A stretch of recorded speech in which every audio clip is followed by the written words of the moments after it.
Amongst the heads of state, there is only one who is standing up to the forces of evil.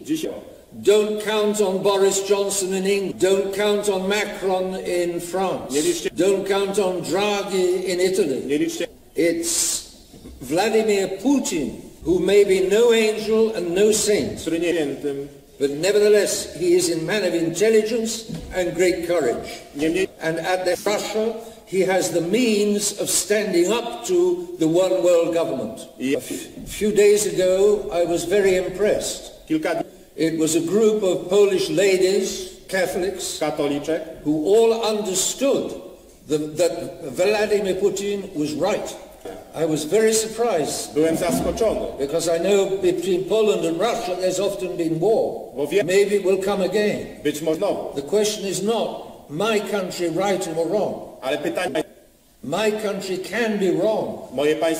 In England we abandoned the faith at the Reformation.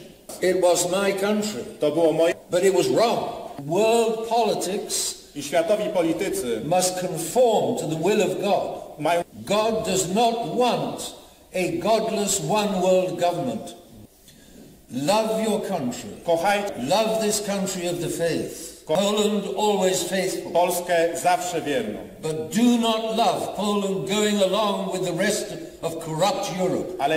And if necessary, see in those who are often your enemy, this time your true friends. The Russians are fighting in Ukraine, but not in such a way as to smash or crush Ukraine. To the purpose of Vladimir Putin, he has said, is to denazify and demilitarize the Ukraine. But foolish Europe is following the United States, attempt to crush Russia, or may well become worse. My dear friends, always judge from the standpoint of God. Nation will be, possibly, by Polish patriotism, to go with Europe. But Europe today is very corrupt in the world and in the church. Boris Johnson, Emmanuel Macron and Draghi do not deserve to be followed.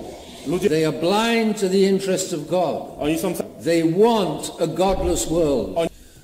We must do what we can to prepare. It seems clear now that one of the next tricks of the criminals ruling the world will be an artificially created famine.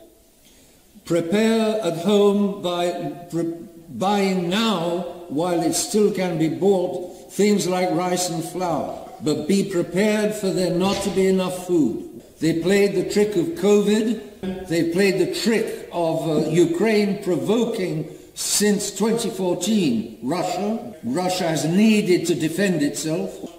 The real aggressor, attacker, is not the apparent attacker.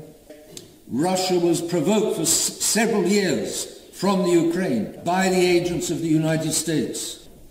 Because the United States, they were Christian, relatively Christian, not Catholic, but mostly Protestant.